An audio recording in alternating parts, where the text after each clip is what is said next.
I'm gonna get back to that story, Sonny. Just, just you listen to Boomer Great One. He's gonna tell you about how it was back in the olden days, back before fire, back when we walked uphill for everything. In fact, we didn't even have a concept of downhill because there was no downhill. Everything was uphill. We thought that was normal. We didn't even have a word for it because there was no alternative. It was uphill all the time. You just need to reach down and grab yourselves by your bootstraps and pull yourselves up, Sonny. Because when I was your age, I bought a house for $25,000. And I made that money on my paper route and bussing tables at the local cafe. And if I could do it, you can do it too. You just need to reach down and pull yourself up and just buckle up there, buckaroo. God, I hate boomers.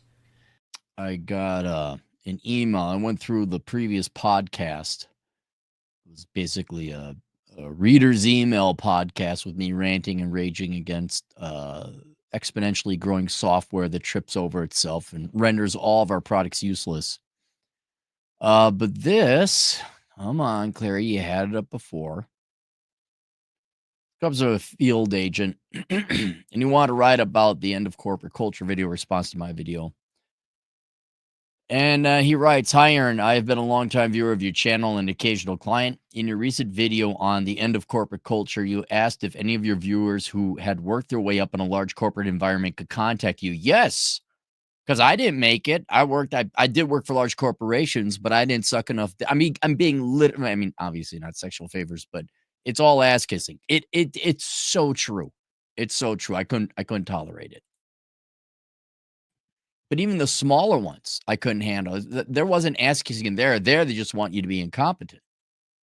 So my experience with corporate America was impossible. But I was curious, all right, how do you guys in the worst, most toxic environments, how did you make it? Was it luck? And I don't mean like you were a Nepo baby or anything. Like, were you just the right guy at the right time? Because listen to me, young people. You're going to make a lot of mistakes, like going to college for worthless degrees, chasing out the opposite sex way more than you want. All right. But the other one is you somehow thinking hard work and doing the right thing is going to lead to success at a career. You're going to waste so much time trying to prove everything to everyone at a career. And your I cannot. What didn't Microsoft just lay off? Surprise, they laid off 9,000 people, but their applications for H-1B visa people went up 7,000. I'll tell you right now, even with the prospects of having a successful career in corporate America, it's not worth the risk. I'll tell you right now. Yeah, you got to work in corporate America a little bit. It's self-employment. But dude, if I have to go to, if you said, Aaron, DEI or collect welfare, I'm not going to DEI training. I'm not going to your sexual harassment training. Go fuck yourself. It is a horrible proposition, but this guy made it. Who had worked their way up in a large corporate environment could contact you. Although I haven't worked for the big four accounting firms or a white shoe law firm, I have worked my way up through one of the big four banks. I didn't know there were big four banks. To reach a executive level, I'll keep it anonymous. I thought I'd write to you and explain my experience and my background. I will also share what I think is wrong with corporate America and answer your ultimate question, is it worth it? All I ask is you keep my name anonymous. This email could go on for pages and pages, but I'm going to do my best to abbreviate it, so I apologize if some descriptions seem a little incomplete. Feel free to ask clarifying questions. A little about me. I studied an engineering field and completed both a bachelor's and master's. He is not old, but he's not young. My first job out of college was a analyst of some kind, a mathematically based analyst at one of the large big four banks. Fast forward several years, I had work at 3 of the big 4 banks. Now I'm wondering who are the big 4 banks, like Chase, Wells Fargo, BOA, and JP Morgan. I know there's some investment banks in there. Worked my way up from an associate to current position I'm in now. I lead a large organization with a certain number of people under my command, and our responsibility revolves around managing risk. I'm going to put it that way. Do they do that in banks anymore? I thought you just gave money to everybody. Many years ago when I started, I was making around 60 to 70,000. This year I'll gross around 400,000. While my observations on my own and others' experience might differ, I have noticed several glaring issues in corporate America. One of the biggest issues is when it comes to personal management. Around the time of the financial crisis, corporations switched from viewing employees as people to resources or capital. Corporate organizations are set up in a very methodical and structural manner. The thinking is that there are teams led by managers, and those managers will have X number of resources reporting to them. So people. The resources are to perform a singular function in support of some general business goal. For example, suppose you have a marketing team that is tasked with optimizing ROI and marketing investment. For example, making sure the marketing dollars are pursuing the most profitable leads. That team might have several siloed functions. One person might be in charge of data pipeline, another might be in charge of strategy, and another might be in charge of marketing list management. This creates a very segmented and impersonal team, as by design, this team structure promotes keeping to themselves instead of sharing ideas and initiatives. In my own organization, I have several peers with their own organizations. We're supposed to be working together towards a common goal outside of the annual offsite where we all get together at one of our locations. I won't talk to many of them for months. This siloed way of viewing corporate employee management also creates a toxic culture when it comes to promotions. Continuing my marketing example, suppose one of those team leaders leave the firm to pursue an external opportunity. There's now a leadership role that's opened up within the organization. The immediate thought would be to promote someone on that team to assume the leadership role. Promoting someone to that leadership role would create several resource problems. The first is that if the firm promotes production line employee to a leadership role, that employee's expertise is now lost in that position, and they now have to fill another role, have another role to fill. The second is that if the firm promotes internally, the firm would begin to create a culture of competition. It's far easier, better for culture, and less cost intensive if the firm fills the role externally. This is an extremely backwards way of viewing promotions, but I've witnessed this thinking at every place I've worked. Every major promotion I've received in my career has been when I went to work for another employer, including my current role. Well, which bears out in reality, because I've never been promoted. Well, okay, I have been promoted. I've never been promoted except once for an employer I worked for. I always had to go somewhere else. And this explains it. I mean, it should tell all of you young people, you do not hang your hat on one employer and through hard work and they'll promote you. No, it's just like dating. You know how you get a girl to really chase after you? Start fucking another girl. Come back. Oh my God. I know it's fucked up, but it's true. This is how it works. Yeah, and that you're right. It starts at that cellular level. They're all resources. They're not humans. They don't want loyalty or being promoted within. Why would we promote people within? Oh, now we got to go find somebody else. I don't know. It kind of seems to me, all right, well, the guy or gal internally has the competence and the chops because they work in the field to put them into that higher level position. Because you got to fill a role either way, right? Externally, even possibly. So why not fill the lower ranked role externally, and go with the sure bet of someone who's already worked in the firm and prove themselves?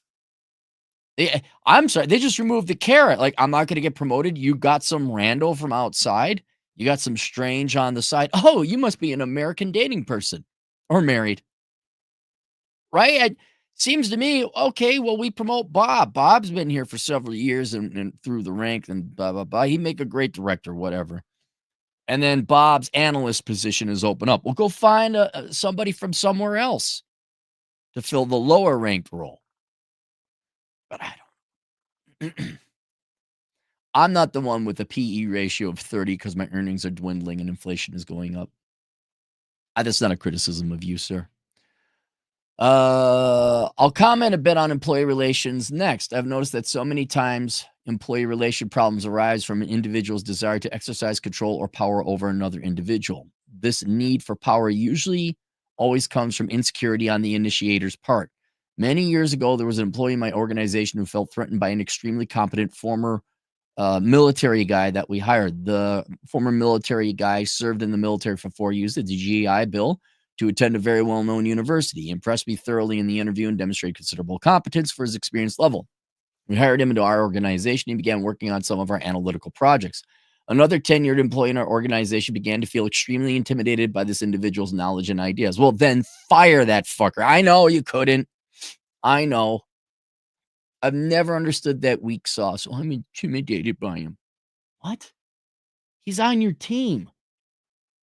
The new employee approached problems differently and asked questions in a way that challenged the status quo of how the team had been conducting our work. This insecure employee began attacking him in meetings and attempting to set him up to fail. He would deliberately, dude, I remember there were times work got sabotaged. Just so you young idealistic kids, it's not fair. It's Game of Thrones shit. You are so much better off working on your own. Be a contractor, be a highly skilled person like an accountant. And you're like, oh, can I become an accountant? You sure can by taking the world's greatest accounting career. It's, of course, available on teachable.com. Search it. Hey, this is what infuriated of the many things. This thing here where it's, look, can we just have a meritocracy? Can we just fucking have a meritocracy? And we're not intimidated. No, it just really, we're already resources now. We're in our silos. Can you not have emotions on top of it? Hey, look, the new guy from the military's got some great ideas. Let's do it. All of you are just trying to keep your job. Not you, sir. I'm talking to everybody else. The amount of inefficient, obsolete people, especially in banking, who want to keep the status quo because, getting underwriting software would fire the entire underwriting staff off. They would adhere to these archaic, is that the word I'm looking? Yeah, archaic, outdated processes, business methods. And you're like, dude, we can do this. You're not the boss here. Yeah, and you're going to get fired and the entire division's going to go down because you can't fucking learn Excel. By the way, it's 2011. So I could see this. Yeah, this backstabbing shit, this happens, guys. It's not meritocratic. It's not work hard, get your 4.0, get a raise. It's every fucking degenerate piece of shit trying to look out for themselves. He would deliberately lie about requirements for a project, exclude him from meetings, and omit important information. He also spent a considerable amount of time of poisoning the well with our partner teams, attempting to paint the new hire as incompetent before he'd even a chance to make an impression. Yep, there you go. Now, I caught this before it escalated out of hand and shut it down very quickly. The insecure employee was managed out by my team within a couple months. However, this sort of things happens all over corporate America, which leads me to the final point I'll comment on as a problem in corporate America. The tyranny of the status quo plagues these large corporate institutions. Oh, yeah. These are not entities to create their shareholders' profits. These are not entities to create good quality products to improve standards of living for your every common man and woman in America.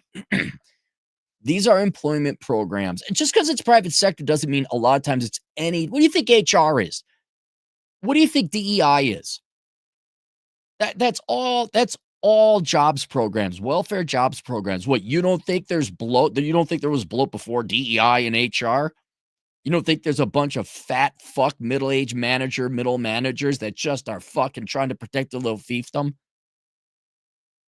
The refusal to embrace change and process improvement destroys creativity and sucks the life out of these large corporate jobs. It also deprives you of any genuine leaderships and visionaries.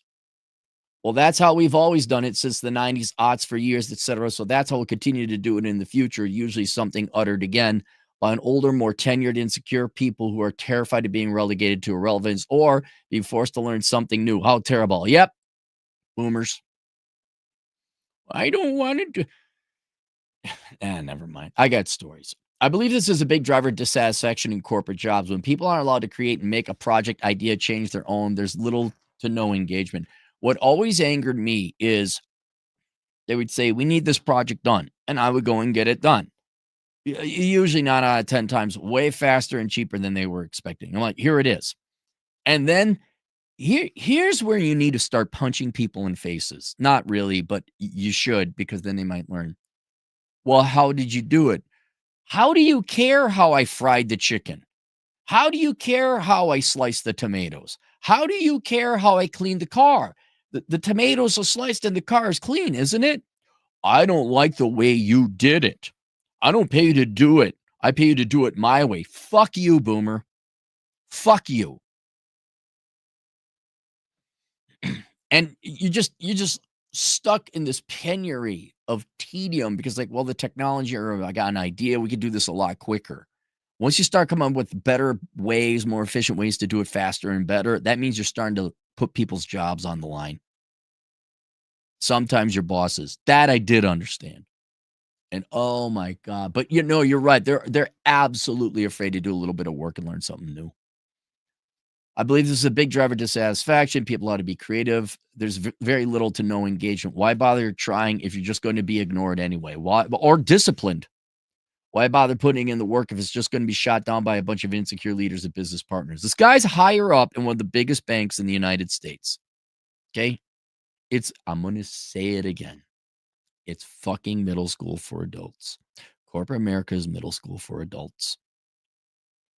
Some of the projects I look back most fondly on are those in which I changed and improved something. I firmly believe that if we're going to make corporate jobs less soul-sucking and mind-destroying, we need to get back to embracing the opportunity for employees to make changes rather than just sink into already established practices. Corporate America is going to do what they're already doing. Before they start saying, oh, we might empower our employees or consider and like actually be America, dude, they're going to outsource to India and the Philippines or wherever else they can. Because the Indians, Philippines are like, what? $10 an hour? Hell yeah, we'll do it however you want.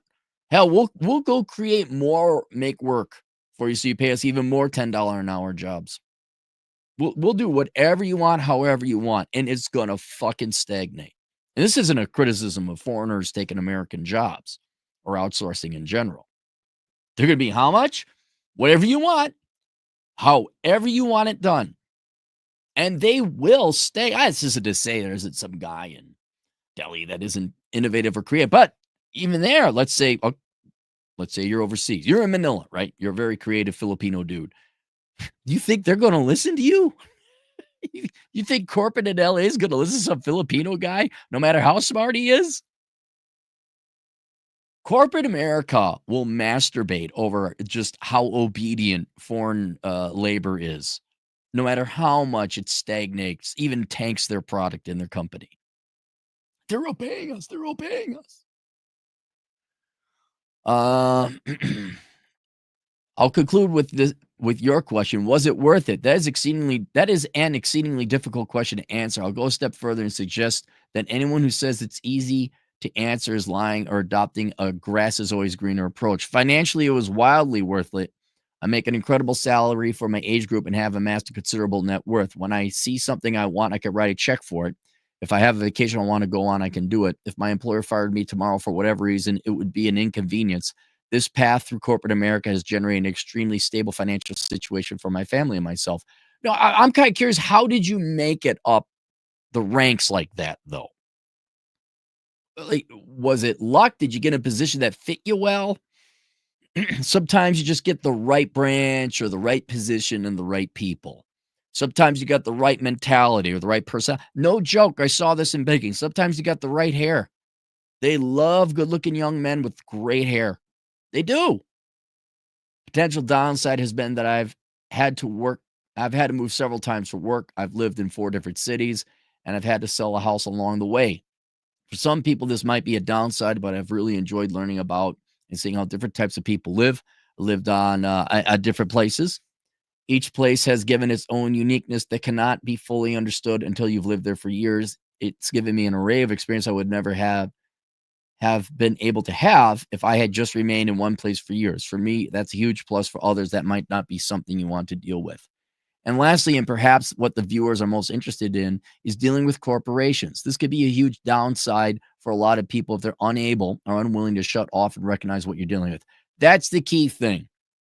I wrote about that in How Not to Become a Millennial. Once I learned it doesn't matter what they have me do, I just do it and don't care. That I just get my money and leave. That I think is the healthiest way to deal with corporations. It really is. Um, like you gotta give, just like you gotta give up on your feelings and emotions and dating and relationships. I'm being overly cynical there, but at least beginning, like, don't have any hope. Like, okay, we'll see where this goes. Same thing with corporations. Like, yeah, what are you paying me per hour?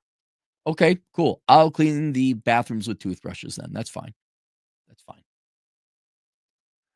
Corporations are large bureaucratic entities. Dr. Max Gammon created a law called the Law of Bureaucratic Displacement that stipulates that in any large bureaucratic system, unless work drives out useless work, drives out useful work. It can be thought as an adaptation of Gresham's law in economics. Okay, yeah, with currency. So lower quality currency pushes out the quality currency, right? If you replace gold and silver with paper, people aren't going to spend their gold and silver to buy things. They're going to hoard them because they know that has value. Then they'll use the paper. And then soon you don't have. This is why it's very hard to find nickels or quarters made before 1964 in the U.S. economy. Go look for one. You won't find it. But also 1964 to 65 and later, bam, there they all are. What happened in 1964? They stopped putting silver in those coins. As a business blows up in size, more and more people spend their lives shuffling papers instead of producing productive work. 67% of my life at minimum is spent doing this useless paper shuffling task that produce absolutely no value to the corporation. A lot of people, including likely a significant share of your audience, probably will perceive this as incompetence, stupidity, and ignorance on the part of people who make up the system. Sure, some of it probably is, but it's not something any single person is going to be able to change. This is a nature of systems. As a corporation bloats, it tends to establish these systems as cover your ass type thing. Yeah, a lot of it's just redundancy and insurance. I want to know who they're firing at Microsoft. I want to know who those people are. I hope they're all MBA laden fucks. I hope you keep your nerds. I hope you keep your programmers and your engineers. I hope it's MBA laden fucks and the fucking parasites that are known as DEI people, HR people, and consultants. Oh my God, I love vampires in my house, said Microsoft.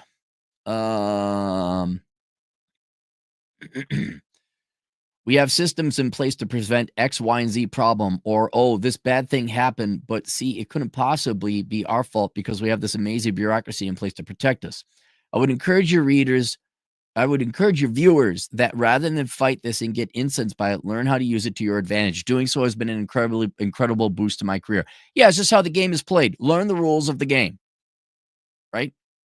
I probably would have been done a lot better. I would have done a lot better. I just like, this isn't ethical. This isn't moral. This is illegal in many instances. Throw that all out. What do you want me to do? Cool. Yes, boss. Yes, boss. Yes, boss. I would have done better. It's not, in other words, the corporation's structure is not your responsibility. The rules are not your responsibility, but they are the rules. Don't try and play by any other rules. I think that's enough for now. I apologize for the long email. No, it was very insightful, but I think it makes sense given the topic. Let me know if you have any questions, if you think this is suitable for a video, blah, blah, blah, blah, blah, blah. Yep, kept you anonymous. So there you go. I will add this beyond the very polite email this man wrote. Oh, I'll do another video on it too. It's one thing, no system is perfect, right? No institution is perfect or without its corruption or flaws. But when you look at what is required to succeed in a white collar, even blue collar profession in America, you need ridiculous amounts of education. They're not paying you enough. And even that might be okay if this was a path to a sustainable standard, a living wage or more a little bit, something that you could, oh my God, save for retirement. And I don't care if it's the nature of systems. If corporations are getting so big that the left hand doesn't know what the right hand is doing, and then you throw in the average quality and caliber of your American employee, you throw in boomer management, Gen X management. I've said it before, corporate America is not sustainable. It's not tenable. You have a corporate leadership on the top end that is so blind by cost cutting they're tripping over dollars to pick up dimes. They have no loyalty to you whatsoever. I mean, as evidenced by H-1B visa and overseas, and we're going to replace you with AI. They're not your friends. And when you look at the cost and the investment and the time and the mental price you have to pay to get into, let alone tolerate corporate America. Oh, commuting. I mean, you look at it all. It's no different than here's this thrice divorced single mom with 3 kids from 5 different fathers with a criminal record who's fat and got tattoos, has a shit ton of student loan debt and has an STD. I'm not joking. That's what you corporations are. And this one's like, you, it's a privilege to date me, and maybe someday you can marry me. Get the fuck out of here. It is not acceptable. And what we got to do, what we really got to do is get it to kids like by the time they're high school. Say, look, you don't want to be trying to go for this corporate bullshit. You need the advice I've given for years in the past, an indispensable skill, something that lends itself well to self-employment. More modernly recommending the trades, of course. What else? Some form of entrepreneurship, even washing windows. I mean, the market is flooded. So many people are chasing white collar jobs because everyone's got a college degree. Dude, being an entry level analyst doesn't pay as much as the guy's got a little bit of hustle and does windows reliably and regularly. That's how bad it is. It is not worth pursuing a career in corporate America today. Yes, some people, a statistical few, will do well. Some people have the right mentality and the skills and all that. But this, on the face of it, I can't recommend young people, even people in general, go work for corporate America. It's not feasible anymore. This isn't like, it's a bad deal, but no, this is not a deal you take in any circumstances. No, I'm not going to marry the fat single mom with 3 divorces under her belt and 8 kids from 5 different. No, I'm not doing that. No, she's got STDs, and then, and you can even see the popularity middle school mentality of these psychopaths. Oh, you just couldn't hack it. Oh, must suck to suck. Like they're in that cult because they never left middle school. It's like, no, you keep the fat, ugly single moms with STDs to yourself. You won. Oh, yeah, buddy, you won. You sure did. You got that commute. You sure won. Look at that corner office.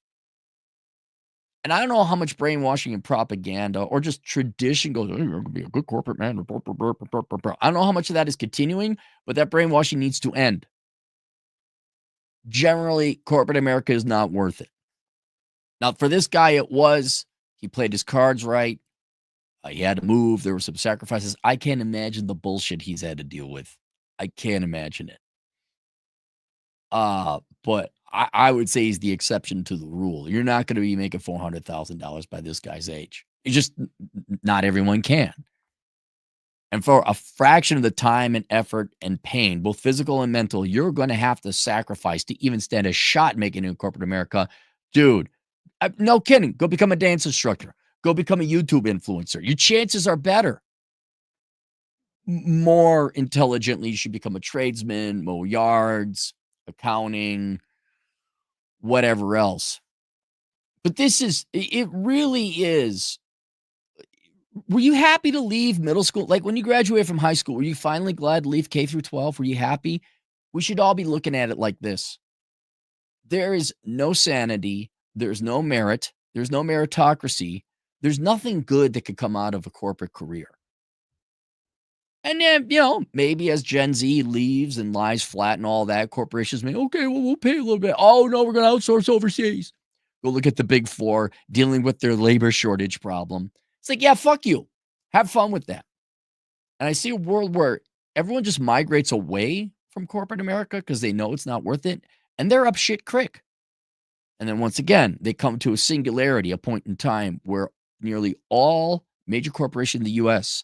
are just a logo with a corporation filed in Delaware. It's a piece of paper filed as a C Corp in Delaware with a logo, with the C-suite of executives here in the United States, and all their employees are overseas, and no one's employed here. And they're going to say, oh, you didn't work for the Target Corporation. You didn't work for, not Pete Marwick, KMPG. Oh, we're the big 4. Yeah, but you don't hire anyone, you're assholes, so fuck off. We're the big four. You see the logo? See? Hey, here, you guys ready for a wisdom? Somebody quote me on this. Do the little quote thing. Corporate logos are becoming no different than the logos for brand name clothes, right? Remember you really small penis people who thought Cavaricci was the big deal, or Varney France, or Gerbard jeans? Remember you girls with the extra small mosquito bite tits who bought Abercrombie and Fitch in the late 90s and the early aughts? Remember you people?